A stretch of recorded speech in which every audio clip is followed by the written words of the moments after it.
Hey everyone, my name is Val and I've been living with type 1 diabetes for 7 years.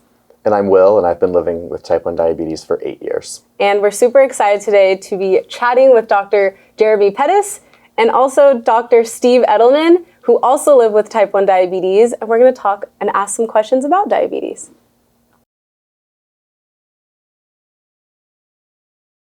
So in the last few years, it seems that there's been like a lot of technology coming out and up and coming in the last couple of years.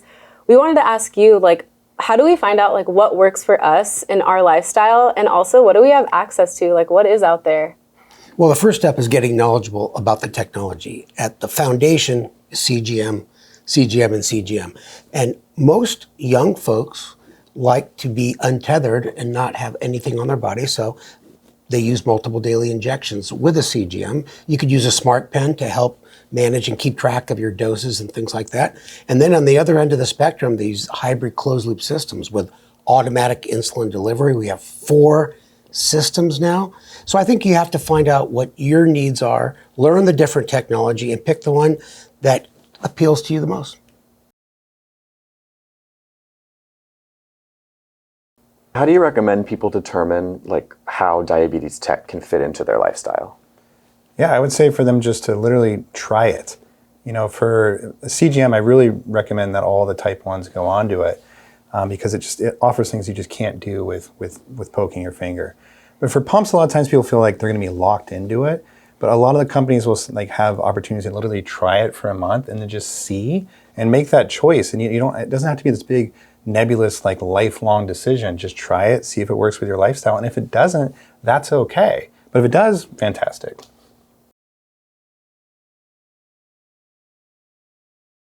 I know from my own experience and a lot of others, we sometimes can get a lot of like tech burnout and alarm fatigue and things like that. So how do you recommend people address tech burnout? And is it possible to take a break from diabetes tech? I think all of us type 1s get frustrated and burn out with technology, some sooner than others. And so I think it's just important to really recognize what bothers you the most. And if it bothers you on day-to-day basis, week-to-week basis, then it's time to take a break. And go on MDI, and I think having your CGM on board, the alarm's a little higher so that they don't bug you as much. And there's a thing called the untethered regimen. You have a way of going off your pump for a short period of time, but still being able to enjoy the ease of good control. Yeah, I'll just add on that, you know, right now I'm actually on shots, and most of the time I've been on a pump. And I think a lot of type 1s especially can feel like they're a bad diabetic if they're not using their pump in the latest and the greatest. But all this stuff is designed to make your life easier. And if you find that it isn't, you can either take a break from it or change your regimen completely. But at the end of the day, if you're getting good control and good results, then it is working for you, and that's totally fine. What about for you guys? How do you deal with tech burnout? I definitely like look at the burnout time as like a time to zoom out. So this isn't when I'm like zooming in, like trying to look at all my baselines and just like getting really tight with management. It's more so like zooming out. So for me, sometimes that looks like changing like the width of like my range, right? Like making it wider. So maybe I'm not hearing as many alerts, or even if it's just like during the day I feel burnt out, because I feel like burnout can be like hour to hour, day to day. I'll just put my phone on silent just for a little bit to have that break and like peace of mind. But I'd say like adjusting those things usually makes me feel better, but also getting over that hump, like you said, of like, it's okay to use other things. You don't have to always be on your pump. You can do MDI, you can do, I mean, the other day I was honestly using a syringe because I just had to go old school for a little bit just because my pump broke, but it actually felt really good to like be in control that way, and that made me feel fine. It was like a little break. Yeah, the only thing I want to say too is it happens to all of us. I mean, Steve and I are endocrinologists, and we know a lot about this disease, have access to everything, and it still makes us angry. Okay, so I know that technology is designed to like make our lives easier, like the day-to-day tasks, but what about like beyond that, like travel, visiting people, going to college, sitting in an exam? Like where does technology fit into that, and what does that really look like? Well, the ultimate technology in this day and age is hybrid closed loop system with automatic insulin delivery. 5 different systems, and no matter if you're taking an exam or on a holiday, you want to be in range, because when you're out of range, it wrecks your vacation, it wrecks your exam. So these devices that use CGM, once you have your settings set, your sensitivity factor, your insulin to carb, your basal rate, and your alerts and alarms are set correctly, it could make life so much easier no matter what you're doing. And that's the beauty of technology. Yeah, I'd say for me, CGM, like beyond blood sugars, is really a feeling of safety and knowledge. So one, just being alerted when your blood sugars are out of range. I mean, how many times before having CGM would I wake up in the morning, check my blood sugar, and literally like close my eyes because I didn't know what my blood sugar would be, and is it going to be 300 or is it going to be 30? Like it can be anywhere. So kind of knowing where it's been, where it's going, feeling safe is so great. And then with the hybrid closed loop, yeah, all the blood sugar improvement, but it's really sleep that is the one thing that I think has been like the additional benefit of less alarms and less highs and lows at night. That's where these systems like really excel. And especially as a college kid, young adult, that's so important that I can go to bed and pretty much wherever my blood sugar is, by the time I wake up, it'll be in a good range. And gosh, it's so nice to wake up with a good blood sugar because your day is just going to be better. So we know that there are a lot of young adults who may not have access to this technology for a lot of just different external reasons, be it, their geography, the knowledge of their provider, access and finances, insurance, etc. What are some of those barriers and ways that you would recommend that young adults navigate around them if they want to access this technology? Yeah, so the first thing is find a good provider, somebody who really specializes in type 1 diabetes. A lot of times people don't know this, that endocrinology is a very broad field. We're doing bone disease, pituitary disease, and there's only a fraction of endocrinologists that specialize in diabetes, and even a subfraction that specialize in type 1 diabetes. So asking around, getting who's the person to see. And a benefit of COVID is that we do a lot of virtual medicine now. So you literally can see anybody in your state virtually, so that should give people access to kind of somebody who at least knows these technologies. Because the thing I can't stand is when providers don't offer it to people. At least offer it to people and let them make the decision.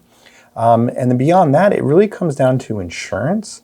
But thankfully, that's getting a lot better. When CGM kind of first started, 10, 15 years ago, it was like almost impossible for people to get CGM. It was very difficult. Now Medicare is covering it for type 2s and things like that. So that's becoming less of a barrier, thankfully. But if for some reason there's another insurance barrier, there are some other free programs that people can look into in student health, et cetera.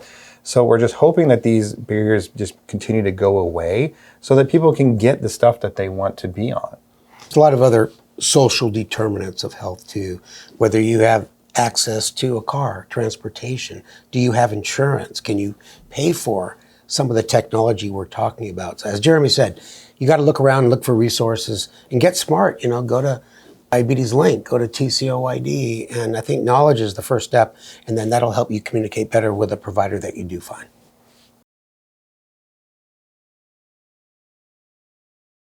Did you guys share an experience where you faced like a challenge with diabetes technology and how you overcame it?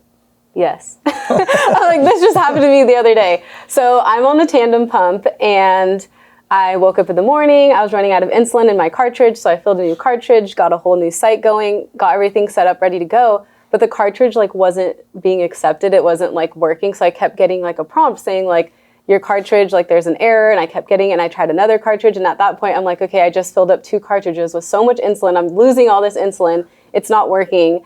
And in that moment, I was okay, you depend so much on the pump or whatever system that you're on, and you're expecting that's gonna work, and maybe when you try the second time, it's still gonna work. It didn't, so that, in that moment, I was okay, do I have plan B with me, right? I'm running to the garage, do I have syringes, do I have needles, do I have pins in the fridge, do I have any, do I have a plan B in place? And so, with that, there's other challenges, right? How do I get a new pump? Do I need to call my doctor? Do I need a new prescription? So yeah, that just happened to me. And it was definitely a situation I haven't been in a while. So it really shook me up and I was definitely upset. Yeah, I think that's such a great story because it happens to all of us.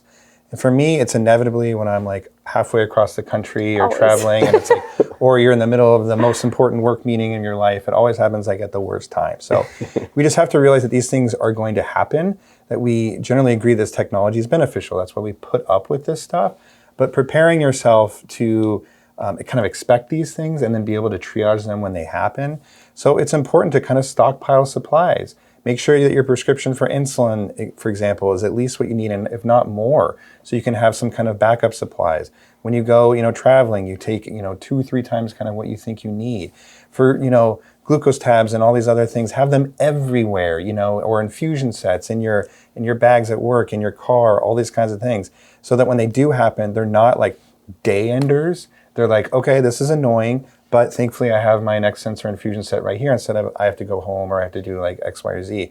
But trust me, they are beyond frustrating. And for me, that's when diabetes really drives me nuts. It's when you get thrown these curveballs and it's like, why is my blood sugar high? Why am I 300 after I just, put in my new pump?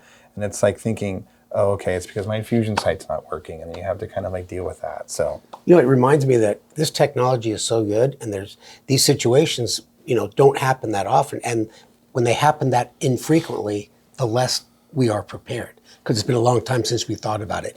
And it's Murphy's, you got to be prepared for Murphy's Law. When we travel together, I bring extra stuff for me and extra stuff for him, because he's usually calling me up. Hey, Steve, do you have an extra sensor?